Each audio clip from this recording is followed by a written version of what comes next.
এই মুহূর্তে যা তাতানো গরম, টাক ফাটা রোদ পড়েছে, 2 বেলা করে জল দিতে না পারলে গাছেরও অবস্থা খারাপ।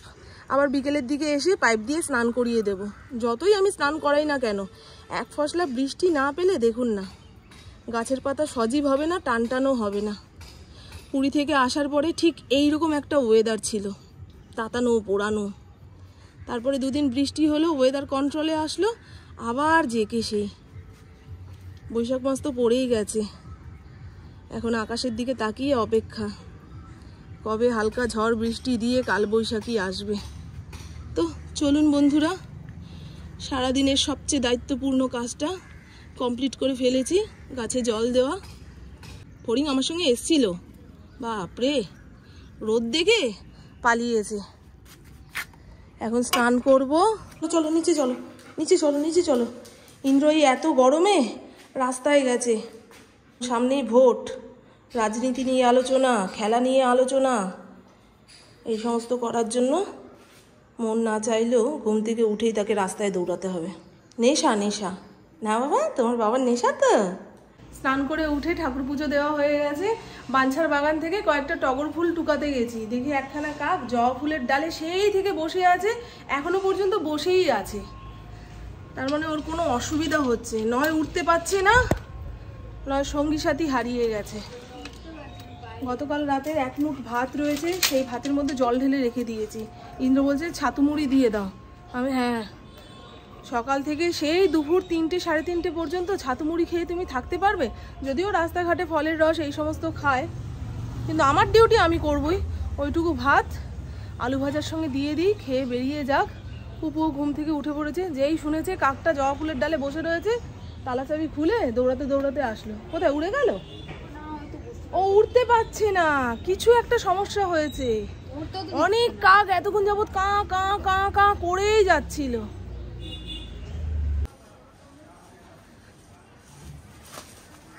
ছেড়ে দে মা, ছেড়ে দে, ছেড়ে দে, ছেড়ে দে। ওর নিশ্চিন্তে জবা ফুল গাছের ডালে বসে আছে, বসে থাকতে দে। এবারে সংসারের কাজে কর্মে হাত দিই। আজকে কি রান্না করব না করব এখনো ভাবনা চিন্তা করে উঠতে পারলাম না।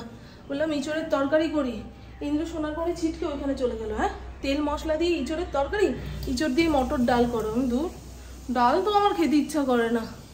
শুকনো শুকনো করে ইঁচড়ের তরকারি করব, সঙ্গে ডাল করব, বুঝলেন? ডাল দিয়ে মেখে ইঁচড়ের তরকারি দিয়ে খাবে। ছাতুর ঘোল বেশি গাঢ় হয়ে গেলে প্রভু গিলতে পারে না, একদম হালকা পাতলা করে দিতে হবে, নাহলে নাকি গলায় আটকায়।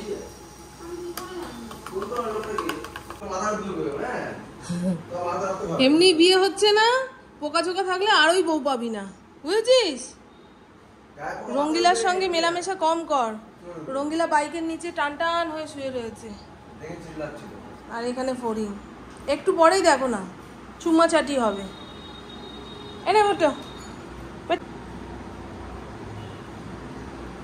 থ্যাংক ইউ বল। আরে না, প্লেন জলও এরকম গরম বেরোচ্ছে কল দিয়ে।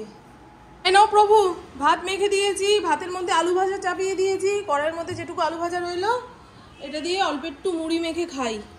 আমার কি বলুন তো, এরকমই হয়। অতি গরমে মনে হয় শীতকালই ভালো ছিল, আবার অতি শীতে মনে হয় দূর বাবা, শীত গিয়ে কবে গরম আসবে। চুপ করো, কথা বলতে বলতে ঘেমে যাচ্ছে। তুমি শান্ত থাকো, 2 মিনিট একদম কুল। চেহারাটাও কেমন বেড়ে গেছে, এই গরমে চেহারাটাও মনে হচ্ছে না অনেক বেড়ে গেছে। এই বল না। হ্যাঁ, সজনে ডাঁটাগুলোকে কেটে বক্সের মধ্যে ভরে রাখি, নাহলে লাঠি হয়ে যাবে, খাওয়ার কাজে লাগবে না, ইন্দ্র পুপুকে পেটানোর কাজে লাগবে। আর কি করব বলুন তো, বেগুন বের করি, বেগুন দিয়ে নিম পাতা ভাজবো, না নিম পাতা দিয়ে বেগুন ভাজবো। এই যে আগের দিন নিম পাতা ছাড়িয়ে রেখে দিয়েছি, এতটা নিম পাতা ধুয়ে শুকিয়ে রাখলে তবে কড়মড়ে করে ভেজে কৌটোর মধ্যে তোলা যাবে। আর ভেজা ভেজা অবস্থায় কড়াইয়ের মধ্যে দিয়ে দিলে না, জল টানতে টানতে কেমন যেন কালার নষ্ট হয়ে যায় নিম পাতার। বাড়ি থেকে বেরোনোর আগে ইন্দ্র ডায়লগ দিয়ে গেল, বেশি কিছু রান্না করতে হবে না, অতক্ষণ উনুনের পাশে দাঁড়িয়ে দাঁড়িয়ে রান্না করতে গেলে মামুন তুমি অসুস্থ হয়ে যাবে। আমি হ্যাঁ, অতই যদি ভাব দে তাহলে দিনে দুপুরে এত এত বাজার করতে না, এই বাজার পাট শুকিয়ে যাবে, সেই কারণে রান্না বান্নার ঝামেলা, না হলে তো ডাল আলু সিদ্ধ খাইয়ে দিতাম। ডাল আলু ভাতে আমাদের ঘরের লোকেরা খেতেও ভালোবাসে, আর আমার রাঁধতেও সুবিধা হতো। কিন্তু ওই বাজারে গেলে বাঙালি আর হুঁশে থাকে না, কোনটা ছেড়ে কোনটা নেব। বাড়িতে গেলে বউয়ের যে রাঁধতে কষ্ট হবে সেই মুহূর্তে সে ভুলেই যায়। আনার পরে যখন একটু চিৎকার চেঁচামেচি করি তখন বোঝে কত বড় পাপ করেছে। আর চেঁচিয়ে লাভ নেই। কোথায় গেল রে বাবা সজনে ডাঁটার কৌটোটা? এই দেখুন, 10-12 দিনের ছাড়িয়ে কেটে রাখা সজনে ডাঁটা, পুরো তাজা, রান্না করলেই লাফাবে। একটুখানি আলু দিয়ে পোস্ত করলে ভালো হতো। হ্যাঁ, ডাঁটা আমাদের ঘরের কেউ চাবাতে চায় না, কিন্তু আনার সময় এত এত আনবে। সর্ষের তেলের কৌটোটা একটু এনে দিত মা। ইঁচড়ের গায়ে মোটা মোটা খোসা লেগে রয়েছে, সেগুলো ছাড়িয়ে রান্না করতে না পারলে খাওয়ার সময় শক্ত লাগবে। চিনিস তো সর্ষের তেলের কৌটো কোনটা? নিয়ে আয়।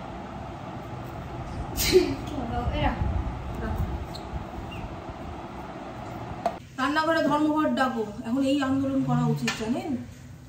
তবে আজকে রান্না করতে খুব একটা কষ্ট হয়নি। সেই ঘেমো গরমটা তো পড়েনি, শুকনো গরম, জল তেষ্টা পাচ্ছে, মাঝে মধ্যে ঢকর ঢকর জল খেয়ে নিচ্ছি, ব্যাস শরীরের শান্তি। আবার খালি মুখে জল খেতে পারি না জানেন। ফ্রিজে মিষ্টি রয়েছে, সেই মিষ্টি একদলা মুখে পুড়ছি আর 1 গ্লাস করে জল খাচ্ছি। গরমটা চলে যাওয়ার পরে দেখবেন মামন ফেটে ফুটে একাকার হয়ে গেছে, চেহারা এরকম বেড়ে যাবে, এত মিষ্টি খাওয়ার লেগেছে। রান্নাঘরটা এখন হয়ে গেছে ইলেকট্রিক চুল্লি, বাবা শান্তি। আজকে দুপুরে রান্নাবান্না শেষ। এর মধ্যে রয়েছে অল্প একটু মুসুর ডাল, শুধু সেদ্ধ করে রেখেছি, কোনো ফোড়ন ফাড়ান দিইনি, শুধু ইন্দ্রর জন্য তো, ইন্দ্র সেদ্ধ ডালটাই বেশি পছন্দ করে। এই হলো ইঁচড় আলুর তরকারি। ভেবেছিলাম তেলটা কম দেবো, ধূপ করে বেশি পড়ে গেছে, ওই দিয়ে রান্না হয়ে গেল। এক পদে খাওয়া, সেটা যদি সুন্দর করে রান্না না করি, গরম গরম বলে তো আর খাওয়া ছেড়ে দিতে পারবো না রে বাবা। এই হলো নিম বেগুন ভাজা, কত খাবে খাও, মানে নিম শাক বলে সেই রকম করে ভেজে রেখেছি, এতগুলো নিম পাতা আর এইটুকু বেগুন। আর এই হলো সজনে ডাঁটা আলু দিয়ে পোস্ত, একটু ঝোলা ঝোলা রেখেছিলাম, জল টেনে নিয়েছে আলুতে। পোস্ত নাকি একটু ঝোলা ঝোলা না হলে ভাতের সঙ্গে মেখে খাওয়া যায় না, খুব ইন্দ্রর বক্তব্য। আজকে যখন ডাঁটাটা কাটলামই, তাই ভাবি একটু ডাঁটা আলু পোস্ত করে রাখি। এই গরমকালেই তো ডাঁটাটা পাওয়া যাবে, এরপরে হাজার খুঁজলেও পাবো না, তাই না বন্ধু? পাওয়া যাবে, নাইজ না, আমার মা বলে নাইজনার স্বাদ অন্যরকম। আর সজনে ডাঁটার যে গন্ধটা থাকে মাছের ঝোলে কিংবা শুক্তোর ঝোলে দিলেই টেস্ট বদলে যায়, কিন্তু নাজনাতে অত টেস্ট হয় না। ফড়িংও শান্তি পাচ্ছে না, কেদারনাথ গরম হয়ে গেছে না রে বা অসন্তাই। ওই দেখুন, ওরও নাক দিয়ে জল পড়ছে। গুড ইভিনিং, এখন সময় সন্ধে 7টা। আর বেশ কয়েকদিন যাবৎ আমার হাঁটতে যাওয়ায় ভাটা পড়েছে। আজকের ওয়েদারটা বেশ ভালোই ছিল, হাঁটতে গেলেই হতো, তবে মাইক্রো ওভেন এসছে, সেটাকে আনবক্সিং করব। পুপু 4-5 বার গিয়ে দেখে আসলো আর আমাকে ডাকছে, ও মা নিচে যাবে না, ও মা নিচে যাবে না। ইন্দ্র বিকেল বিকেল বেরিয়ে গেছে, আর এমন মরার মতন শুয়েছিলাম, ঘুমাইনি কিন্তু, মনে হচ্ছে হাত পা ছেড়ে দিয়েছে। আমি এইভাবেই 1 ঘন্টা 2 ঘন্টা শুয়ে থাকতে পারলে ভালো হবে। পাখা অফ, এসি অফ, জানলা খোলা, তার মধ্যেই ভাবুন কিভাবে শুয়েছিলাম। সে যাই হোক, এতক্ষণ আলগাভাবে শুয়ে থাকার দরুন মাথা ব্যথা যন্ত্রণা করছে। আজকে চা না খেতে পারলেই নয়। এই কয়দিন সকালেও চা খাইনি, বিকেলের দিকে যদি চায়ের নেশা উঠেছে তো চা খেয়েছি। পুকুকে জিজ্ঞাসা করলাম, কিরে দুধ চা বানাবো? বলছে চলো। আর আগের দিন পাউরুটি আনিয়েছিল ইন্দ্রকে দিয়ে, সেটাকে কাজে লাগাতে হবে, নাহলে তো মুখ শুনতে শুনতে মরবে। আয় মা, মাইক্রোওভেনটাকে আনবক্সিং করি। ফরিং, তোমাকে তো বাবাই খেতে দিয়ে গেছে, তাহলে এরকম পায়ে পায়ে ঘুরছো কেন?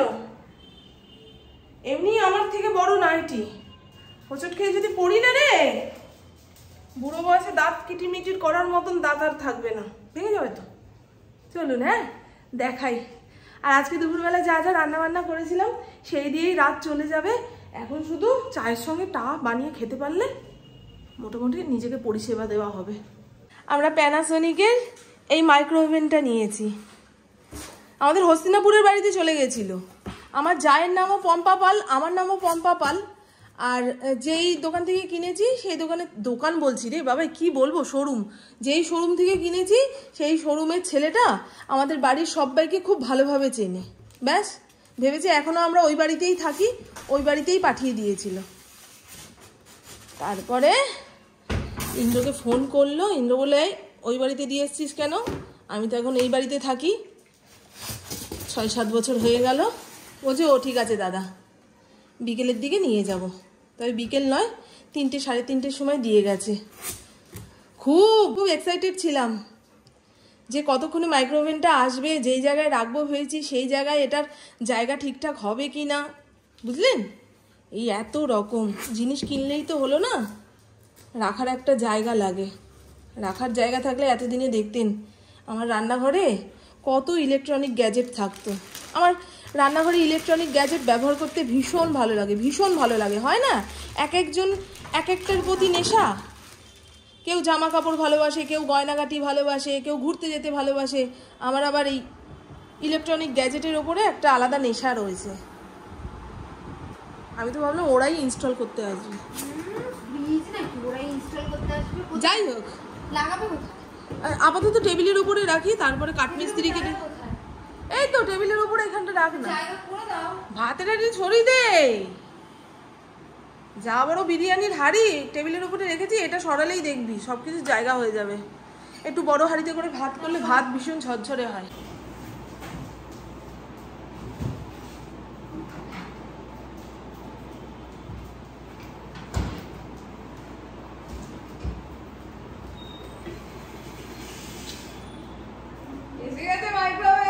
একদিন রান্না করবো, 7 দিন গরম করে খাওয়াবো।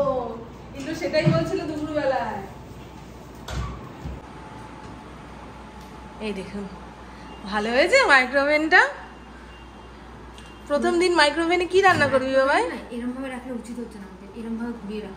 মাইক্রোওভেনের যে প্লাগটা রয়েছে কোনো কিছুতে সেট হচ্ছে না, একমাত্র রান্নাঘরের যে সুইচ বোর্ডটা সেখানে একটা প্লাগ পয়েন্ট রয়েছে, সেখানেই সেট হবে।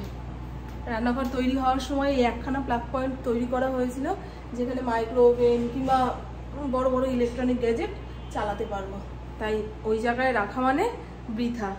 এখন আগে যে মাইক্রোওভেন রাখা হতো একখানা মাচার মতো জায়গা, সেটাকে এনে এখানে সেট করে তারপরে যদি লাগাই তাহলে আজকে ব্যবহার করতে পারবো। মাইক্রোওভেনের প্রথম স্যান্ডউইচ গ্রিল হচ্ছে। এইটুকু কাজ করতে গিয়ে রান্নাঘরের কি অবস্থা, সব কিছু গুছিয়ে গাছিয়ে গা ধুয়ে তারপরে একটু বসতে পারবো, নাহলে অস্থির অস্থির লাগছে। আর 1 কাপ চা খেয়ে নি। ওমা ওমা ওমা চলে এসছো? ও আপনাদের তো দেখানোই হয়নি লাস্টে মাইক্রোওভেনটা কোথায় এনে রাখলাম। টেবিলের উপরেই রেখেছি। কালকে ইলেকট্রিক মিস্ত্রি আসবে, এখানে একটা প্লাগ পয়েন্ট করে দিলে এখানেই রাখবো। রান্নাঘরে রেখে লাভ নেই, খুব জবরজং হয়ে যাচ্ছে। এই দেখুন, এই জায়গাটা পুরো পরিষ্কার পরিচ্ছন্ন করে নিয়েছি। এই তো হয়ে গেল। এখন একটু স্কিন কেয়ার করবো আর হেয়ার কালার করতে হবে। পরপর 3টে দিন হেয়ার কালার না করলে সাদা চুল আর কালো হবে না। এর আগের দিন কেউ জিজ্ঞাসা করেছিলেন যে রাত্রিবেলা তুমি হেয়ার কালার দিলে তো শ্যাম্পু করতে হবে না। এটা একটা অয়েল, এটা মাখার পরে শ্যাম্পু ট্যাম্পু কিচ্ছু করতে হয় না, 3 দিন পরে শ্যাম্পু করলেই চলে, বুঝতে পারলেন তো? চলুন, এখন কেমন পোড়া গরম লাগছে একটা, তার উপরে জানলা কপাট সব বন্ধ করে দিয়েছি। তো ইন্দ্র ঠাকুরঘর পরিষ্কার করে স্নান টান করে শুয়ে পড়েছে কি ঘুমায়নি, টিভি দেখছে। সারাদিন খাটাখাটনি করার পরে এত গরমে নিচের ঘরে বসে আমাদের সঙ্গে যে গল্প করবে সেরকম ক্ষমতা নেই। দেখুন, একটু তরকারি আর ভাত রয়েছে, এইটুকু। মেয়েকে যদি খাইয়ে দিলে তবেই খাবে, আর যদি ভাবি না বাবা থাক, ও খেয়ে দিয়ে ওপরে আসবে, ওই হাঁড়ির ভাত হাঁড়িতেই থাকবে। আমার মেয়েটা এমন না, দিনের পর দিন না খাইয়ে রাখলেও থাকতে পারবে। আমি আবার পেট পাগল মানুষ, কাজের আগে খাওয়ার কথা, যে পেট ভর্তি করে নিই তারপরে উড়নতরম কাজ করতে পারবো। ওই দেখুন, দেখেছেন পেটটা ওর নাকি ভরা ভরা লাগছে। তুই কিন্তু আমাকে কথা দিয়েছিস মা, রাত করে হলেও তুই 1 গাল ভাত খাবি, নাহলে অম্বল চাপা পড়বে না, জানিস? ও আমার বেলায় অম্বল যাওয়ার পর। আরে তোর বয়সটা দেখ, আমার বয়সটা দেখ, আমার বয়সের সঙ্গে তোর বয়স যদি তুলনা করিস তাহলে তো নেটফল 0 আসবে, তাই না বন্ধু? তুই এখন যেটা খেয়ে হজম করতে পারবি, আমি দেখলেই অম্বল হয়ে যাবে। তো চলুন বন্ধু, আমার বকবো গাছের মতন এইটুকুই। আপনারা সবাই খুব খুব খুব ভালো থাকবেন, নিজের শরীরে খেয়াল রাখবেন, সুস্থ থাকবেন, আর অল টাইম স্মাইল করতে হবে। টাটা, খুব ভালো থাকবেন। ঠাকুর ঘর থেকে কত উৎসাহ সহকারে এটা টানতে টানতে নামালাম, আবার কালকে সকালবেলা রেখে আসতে হবে। অনেক জিনিস ছিল যেগুলো টেবিলের নিচে রেখেছি, মাইক্রোওভেনটা রাখতে গিয়ে ঘষাঘষি হয়েছে, দেখুন না টেবিল ক্লথটা পুরো ছিঁড়ে গেছে। টেবিলটা মোটে গোছানো অবস্থাতে থাকে না। এই তো সকালবেলা সুজাতা বাসন কোসন মেজে ঘষে টেবিলের ওপরে রেখে দিয়ে যাবে। ইন্দ্র যদি বাজার থেকে কিছু আনে ঠানে টেবিলের ওপরে রাখবে। পুপু ধরুন হাতে করে কিছু নিয়ে আসলো, টেবিলের ওপরে রাখবে। কোনো অতিথি আসলো হাতে করে মিষ্টি আনলো, সেটাও টেবিলের ওপরে থাকবে। আমাদের ঘরের যে কোনো জিনিস জায়গা মতো যাওয়ার আগে টেবিলটাকে স্পর্শ করে, বুঝছেন?